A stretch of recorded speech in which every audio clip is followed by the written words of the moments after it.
السلام علیکم ورحمۃ اللہ وبرکاتہ نحمدہ ونصلی علی رسولہ الکریم اما بعد فاعوذ باللہ من الشیطان الرجیم بسم اللہ الرحمن الرحیم یا ایہا النبی قل لازواجک وبناتک ونساء المؤمنین یدنین علیہن من جلابیبہن ذالک ادنی ان یعرفن فلا یؤذین وکان اللہ غفورا رحیما۔ میری پیاری قابل احترام ماؤں اور بہنوں، سب سے پہلے تو GCTEF گرلز کوریکشن ٹریننگ فاؤنڈیشن کا شکریہ، جس کے سٹاف کی دن رات بھر محنت اور دعاؤں کی وجہ سے آج میں اس قابل ہوں کہ آپ سے گفتگو کر رہی ہوں۔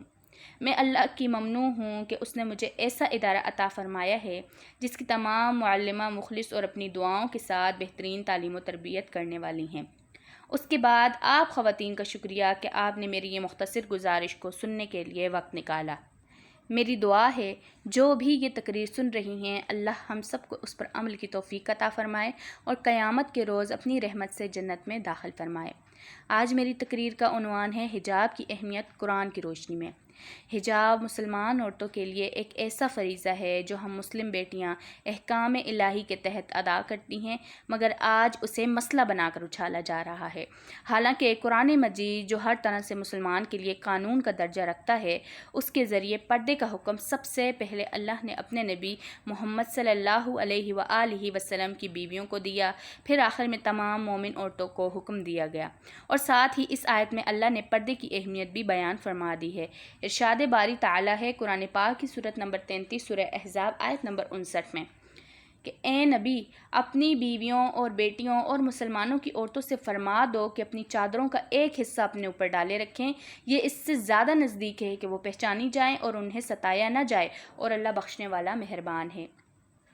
میری پیاری عزیزہ، حجاب امت مسلمہ کا شعار ہے اور مسلم خواتین کا فخر و امتیاز ہے۔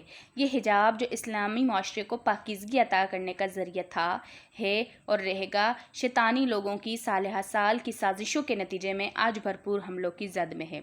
مسلم دنیا کو پاکیزگی سے ہٹا کر بے حیائی کے دلدل میں دھکیلنا اور عورت کو ترقی کے نام پر بے حجاب کرنا شیطانی طاقتوں کا ہمیشہ سے اولین فریضہ رہا ہے۔ شیطان کی سب سے پہلی چال جو اس نے انسان کو فطرت کی سیدھی راہ سے ہٹانے کے لیے چلی تھی کہ وہ عورتوں کے جذبہ شرم و حیا پر ضرب لگائے، اور شیطان کے شاگردوں کی یہ روش آج تک قائم ہے۔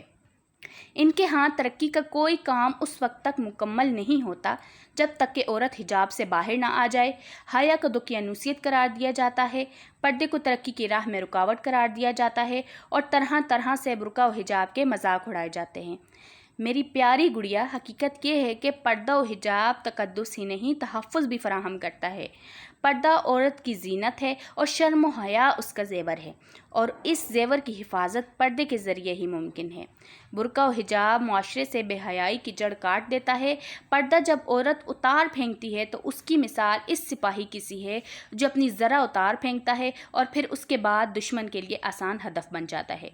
میری پیاری شہزادی، مسلم خواتین نے پورے شعور کے ساتھ اپنی رب کی رضا اور اپنے نبی صلی اللہ علیہ وآلہ وسلم کی تعلیم و سنت پر عمل کرتے ہوئے اپنے لیے یہ شعار پسند کیا ہے۔ انشاءاللہ مشرق و مغرب کا کوئی آزاد پسند یہ اتروا نہیں سکتا۔ اگر ان کا عکس بے حیائی اور برہنگی ہے تو مسلم خاتون کا عکس حجاب اور حیا پر کاربند ہے۔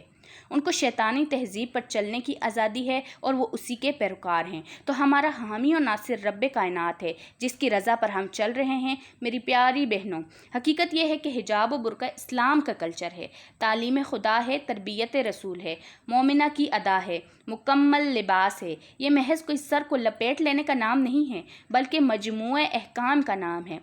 سر کٹا سکتی ہیں ہم بیٹیاں امت مسلمہ کی، سر کٹا سکتی ہیں ہم بیٹیاں امت مسلمہ کی، اپنی زندگی میں اپنے سر سے نہیں اترنے دیں گی حجاب اپنا ہم بیٹیاں امت مسلمہ کی۔